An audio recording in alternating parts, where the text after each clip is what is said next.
Hello welcome back to my channel. അപ്പോൾ ഇന്നത്തെ നമ്മുടെ റെസിപ്പി മിക്ക വീടുകളിലും എല്ലായ്പ്പോഴും ഉണ്ടാവുന്ന വളരെ കുറഞ്ഞ ചേരുവകൾ വെച്ചിട്ട് വളരെ എളുപ്പത്തിൽ തയ്യാറാക്കിയെടുക്കാൻ പറ്റിയ നല്ലൊരു പലഹാരത്തിൻ്റെയാണ് കേട്ടോ.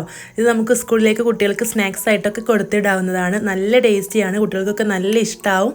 അപ്പോൾ ഈ ഒരു പലഹാരം എങ്ങനെയാണ് തയ്യാറാക്കുന്നതെന്ന് കണ്ടു നോക്കാം. അതിനു മുമ്പ് ചാനൽ ആദ്യമായിട്ട് കാണുന്ന കൂട്ടുകാരുണ്ടെങ്കിൽ ഒന്ന് സബ്സ്ക്രൈബ് ചെയ്തിട്ട് സപ്പോർട്ട് ചെയ്യണം കേട്ടോ. അപ്പോൾ അതിന് വേണ്ടിയിട്ട് മിക്സിയുടെ ജാർ ഇവിടെ എടുത്ത് വെച്ചിട്ടുണ്ട്. ഇതിലേക്ക് 4 ബ്രെഡ് ഒന്ന് കട്ട് ചെയ്തിട്ട് ചേർത്ത് കൊടുക്കുക. ആദ്യം നമ്മൾ ബ്രെഡ് ഒന്ന് പൊടിച്ചെടുക്കുകയാണ് ചെയ്യുന്നത്. അപ്പോൾ ഈ ഒരു ബ്രെഡ് മിക്സിയുടെ ജാറിലേക്ക് ചേർത്ത് കൊടുത്തിട്ട് നന്നായിട്ടൊന്ന് പൊടിച്ചെടുത്തിട്ടുണ്ട്.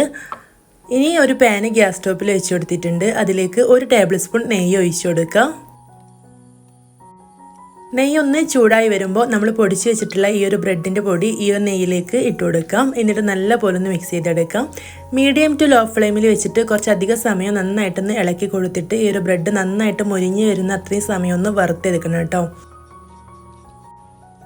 ഇപ്പോൾ ബ്രെഡ് ആയതുകൊണ്ട് തന്നെ പെട്ടെന്ന് കരിഞ്ഞു പോകാൻ സാധ്യതയുണ്ട്. അതുകൊണ്ട് തീ കൺട്രോൾ ചെയ്യണം.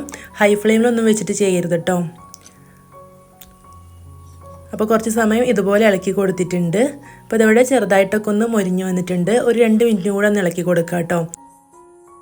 5 മിനിറ്റാണ് ടോട്ടൽ ഇവിടെ ഇളക്കി കൊടുത്തിട്ടുള്ളത്. ഇത്രയും മതിയാവും. ഇപ്പോൾ ഇതിവിടെ നന്നായിട്ട് തന്നെ മൊരിഞ്ഞു വന്നിട്ടുണ്ട്. ഇനി ഇത് നമുക്ക് ഈ ഒരു പാനിൽ നിന്ന് മാറ്റാം. ഈ ഒരു പാനിൽ തന്നെയാണ് ഞാൻ തയ്യാറാക്കി എടുക്കുന്നത്. അപ്പോൾ ഇത് ഇതിൽ നിന്ന് മാറ്റിയിട്ട് ഇതിലേക്ക് പഞ്ചസാര ചേർത്ത് കൊടുത്തിട്ടുണ്ട്. മധുരത്തിന് ആവശ്യമായിട്ടുള്ള പഞ്ചസാര ചേർത്ത് കൊടുക്കുക. ഞാൻ ഈ ഒരു സ്പൂണിന് 3 സ്പൂണാണ് ചേർത്ത് കൊടുത്തിട്ടുള്ളത്. ഒരു 1/4 കപ്പോളൊക്കെ ചേർത്ത് കൊടുത്താൽ മതിയാവും. ഇതൊന്ന് മെൽറ്റായിട്ട് വരട്ടെ. ഈ ഒരു പഞ്ചസാര ഒന്ന് കാരമലൈസ് ചെയ്തെടുക്കണം.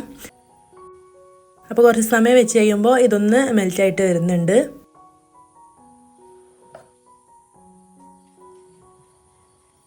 അപ്പോൾ പഞ്ചസാര നന്നായിട്ട് തന്നെ മെൽറ്റായിട്ട് വന്നിട്ടുണ്ട്.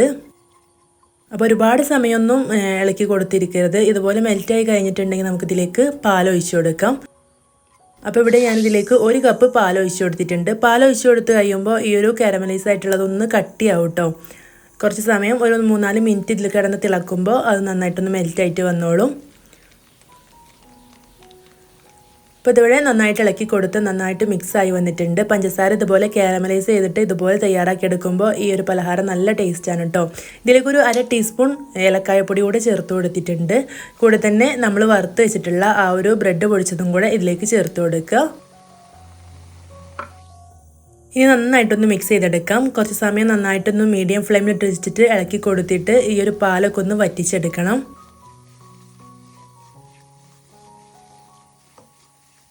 അപ്പോൾ നല്ലപോലെ ഇളക്കി കൊടുത്തിട്ടുണ്ട്. ഈ ഒരു പാലൊക്കെ വറ്റി ഇത് നല്ല ടൈറ്റായിട്ട് വന്നിട്ടുണ്ട്. ഇനി നമുക്ക് ഫ്ലെയിം ഓഫ് ചെയ്യാം. ഏത് പാത്രത്തിലാണോ ഇത് സെറ്റ് ചെയ്യാൻ വെക്കുന്നത് ആ പാത്രത്തിലേക്ക് ഒരല്പം നെയ്യ് തൂവി കൊടുക്കുക കേട്ടോ. ഞാനിവിടെ സ്നാക്സിന് കൊടുത്തിടാൻ വേണ്ടിയിട്ട് 4 ബ്രെഡ് വെച്ചിട്ട് ഇച്ചിരി മാത്രമേ തയ്യാറാക്കി എടുത്തിട്ടുള്ളൂ. അപ്പം ഈ ഒരു പാത്രത്തിലാണ് സെറ്റ് ചെയ്യാൻ വെക്കുന്നത്. അപ്പോൾ മുഴുവനായിട്ടും ഇതിലേക്ക് വെച്ച് കൊടുത്തിട്ട് നന്നായിട്ടൊന്ന് പ്രസ് ചെയ്തിട്ട് ഒന്ന് സെറ്റാക്കി എടുക്കുക.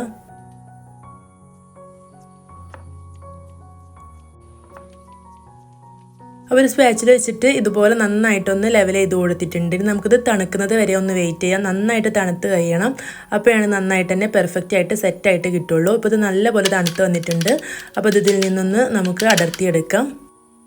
അപ്പോൾ ഈ ഒരു പാത്രത്തിൻ്റെ ഷേപ്പിലാണ് കേട്ടോ ഈ ഒരു പലഹാരം വന്നിട്ടുള്ളത്. അപ്പോൾ ഞാനിതിൽ നിന്ന് വേറൊരു പ്ലേറ്റിലേക്കൊന്ന് മാറ്റുന്നുണ്ട്. അപ്പോൾ വളരെ എളുപ്പത്തിൽ തയ്യാറാക്കിയെടുക്കാൻ പറ്റിയ നല്ല ടേസ്റ്റി ആയിട്ടുള്ള ഈ ഒരു പലഹാരം ഇവിടെ റെഡി ആയിട്ടുണ്ട്. അപ്പോൾ മധുരമൊക്കെ ഇഷ്ടപ്പെടുന്നവർക്ക് നല്ല ഇഷ്ടമായിരിക്കും. വായിലിട്ടാൽ തന്നെ അലിഞ്ഞു പോകുന്ന അത്രയും ടേസ്റ്റാണ്. അപ്പോൾ നിങ്ങൾക്ക് ഇഷ്ടമുള്ള രീതിയിൽ ഇത് കട്ട് ചെയ്തിട്ട് സെർവ് ചെയ്യാം കേട്ടോ. ഞാനിവിടെ ഇതുപോലെയാണ് കട്ട് ചെയ്തെടുത്തിട്ടുള്ളത്. കണ്ടോ, കാണുമ്പോൾ തന്നെ മനസ്സിലാവും നല്ല സോഫ്റ്റാണ്. അതുപോലെ തന്നെ നല്ല സ്വീറ്റും നല്ല ടേസ്റ്റുമാണ് കേട്ടോ. അപ്പോൾ നിങ്ങൾ എന്തായാലും തയ്യാറാക്കി നോക്കണം. എന്നിട്ട് നിങ്ങളുടെ അഭിപ്രായം കമൻ്റായിട്ട് അറിയിക്കാൻ മറക്കരുത്. ഈ വീഡിയോ ഇഷ്ടമായിട്ടുണ്ടെങ്കിൽ ലൈക്ക് ചെയ്യണം. ചാനൽ സബ്സ്ക്രൈബ് ചെയ്യാതെ കാണുന്ന കൂട്ടുകാരാണെങ്കിൽ ഒന്ന് സബ്സ്ക്രൈബ് ചെയ്തിട്ട് സപ്പോർട്ട് ചെയ്യണം കേട്ടോ. അപ്പോൾ ഇതിൽ നിന്നാണ് ഞാനിന്ന് സ്നാക്സിന് കൊടുത്തു വിട്ടിട്ടുള്ളത്. അപ്പോൾ ഇതുപോലുള്ള ഈസി ആൻഡ് സിമ്പിൾ റെസിപ്പീസൊക്കെ ആയിട്ട് നമുക്ക് വീണ്ടും കാണാം. താങ്ക്